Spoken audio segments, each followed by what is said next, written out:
BJP ಅವರ ಆರೋಪ ಏನ್ ಗೊತ್ತಾ, ಹಿಂದೂಗಳ ಕಡೆ ಹೆಂಗಾಗದೆ ಅಂದ್ರೆ ಕಾಂಗ್ರೆಸ್ ಏನ್ ಮಾಡ್ತಾ ಇದೆ ಅಂದ್ರೆ ಬಾಯಲ್ಲಿ ಬಾಂಬ್ ಇಡೋರ್ನ ಅಥವಾ ಬಾಯಲ್ಲಿ ಬೆಂಕಿ ಗುಳೆಯನ್ನ ಉಗುಳೋರ್ನ ಸಹಿಸಲ್ಲ, ಸೊಂಟದಲ್ಲಿ ಬೆಂಕಿ ಈ ಒಂದು ಬಾಂಬ್ ಅನ್ನು ಸುತ್ಕೊಂಡು ಹೋಗೋರ್ನ ರಕ್ಷಣೆ ಕೊಡ್ತಾರೆ ಅಂತ ಬಿಜೆಪಿ ಅವರು ಆರೋಪ ಮಾಡ್ತಾರೆ. ನಿಮ್ಮ ಬಗ್ಗೆ ನಾನು ಬರ್ತೀನಿ ನಿಮ್ಮ ಹತ್ರ. ಈಗ ಅಮರ್ನಾಥ್ ಅವರೇ, ನಿಮ್ಮ ಅಭಿಪ್ರಾಯ ಇನ್ಸಿಡೆಂಟ್ ಬಗ್ಗೆ? ಈ ಇನ್ಸಿಡೆಂಟ್ ಒಂದು ಅನ್ಎಕ್ಸ್ಪೆಕ್ಟೆಡ್ ಆಗಿದ್ದಿದ್ದು.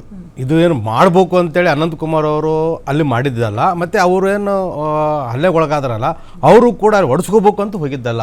ಇದೇನು ಅಚಾನಕ್ಕಾಗಿ ಹೋಗ್ಬೇಕಾದ್ರೆ ಎಲ್ಲ ಕಡೆಗೆ ಈ ಥರದ ಸಣ್ಣ ಪುಟ್ಟ ಘಟನೆಗಳು ಆಗ್ತವೆ. ಆದರೆ ಅವರು ಮುಸಲ್ಮಾನರು ಅನ್ನೋದು ಅವರಿಗೂ ಗೊತ್ತಿಲ್ಲ.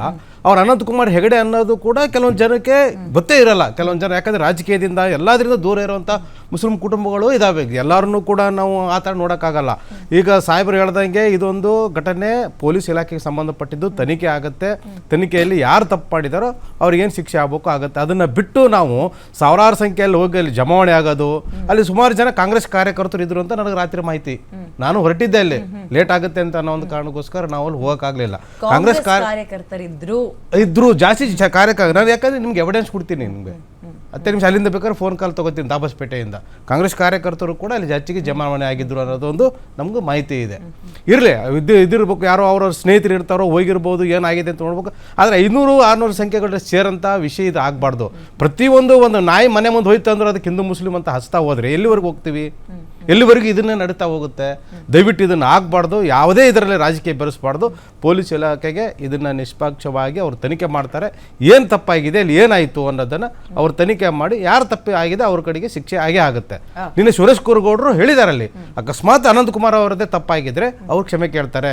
ದಯವಿಟ್ಟು ಇದರ ಬೇರೆ ಒಳಗಡೆ ಹಾಕ್ಬೇಕು ಸರ್. ಅವ್ರು ಹೇಳಿದ್ದು ಹೇಳ್ತಾ ಇದ್ದೀನಿ. ಹೌದು, ಹಾಗೆ ಆ ಥರದ್ದು ಮಾಡಿದ್ರೆ ನ್ಯಾಯ ಕೇಳಕ್ಕೆ ಬಂದಿರುವಂತ ಒಂದು ನಿಮಿಷ ಮೇಡಮ್, ನ್ಯಾಯ ಕೇಳಕ್ಕೆ ಬಂದಿರುವಂತ ಒಂದು ಹೆಣ್ಣು ಮಗಳಿಗೆ ಸೀರೆ ಹಿಡಿದು ಹೇಳಿದ್ರಲ್ಲ ಸಿದ್ದರಾಮಯ್ಯನವರು, ಮತ್ತೆ ಅದಕ್ಕೆ ಒಳಗೆ ಹಾಕ್ಬೇಕಾಗಿತ್ತು ಅವ್ರಿಗೆ. ಈಗ ಹೇಳ್ತಾ ಹೋದ್ರೆ ಸಾವಿರಾರು ಎಲ್ಲರ ಕಡೆಗಿದಾವೆ. ಯಾಕೆ ತಮ್ಮದೇ ಕಾರ್ಯಕರ್ತರಿಗೆ ಕಪಾಳ ಕೊಡಿದ್ರಲ್ಲ ಇವರು, ನಮ್ಮ ಡಿ ಕೆ ಶಿವಕುಮಾರ್ ಅವರು. ತಪ್ಪೇನಿದೆ? ನೋಡಿ, ಒಂದ್ ಮಾತು ಹೇಳ್ತೀನಿ, ತಪ್ಪು ಅವೆಲ್ಲ ನಡೀತಿದೀವಿ ಕಾಂಗ್ರೆಸ್ ಅವರಿಗೆ. ನಾನು ಹೇಳ್ತೀನಿ ತಪ್ಪು ತಪ್ಪೇ, ಯಾರು ತಪ್ಪು ತಪ್ಪೇ. ನೀವು ಪ್ರಶ್ನೆ ಕೇಳಿದ್ರೆ ಉತ್ತರ ಕೊಡ್ತೀನಿ ನೋಡಿ. ಈಗ ಸಿದ್ದರಾಮಯ್ಯನವರು ಅವತ್ತು ಏನು ಸೀರೆ ಎಳ್ದಿದ್ದಲ್ಲ, ಓಕೆ, ಕೈ ಒಂದ್ ನಿಮಿಷ ಕೇಳಿಸ್ಕೊಳ್ಳಿ, ಒಂದ್ ನಿಮಿಷ ನಾನು ಅದನ್ನೇ ಮತ್ತೆ ಆ ವಿಚಾರ ಕೇಳ್ತೀನಿ.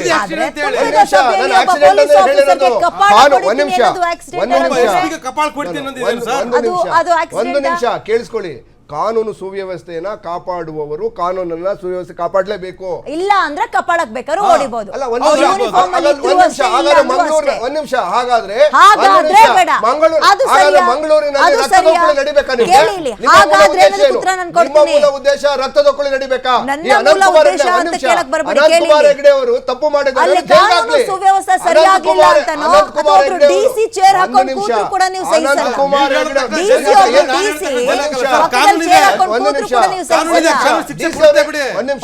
ಕಾಂಗ್ರೆಸ್ ಪಕ್ಷದ ಕಾರ್ಯಕ್ರಮದಲ್ಲಿ ಸರ್ಕಾರಿ ಅಧಿಕಾರಿಗಳ ಕೆಲಸ ಏನು?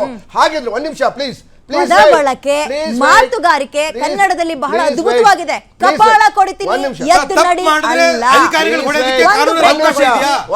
ಆದ್ಮೇಲೆ ಈಗ ಅನಂತ್ ಕುಮಾರ್ ಹೆಗಡೆ ಮಾಜಿ ಸಂಸದರು ಅವ್ರ ಮೇಲೆ ಆರೋಪ ಮಾಡ್ತಾ ಇದ್ರಲ್ಲ,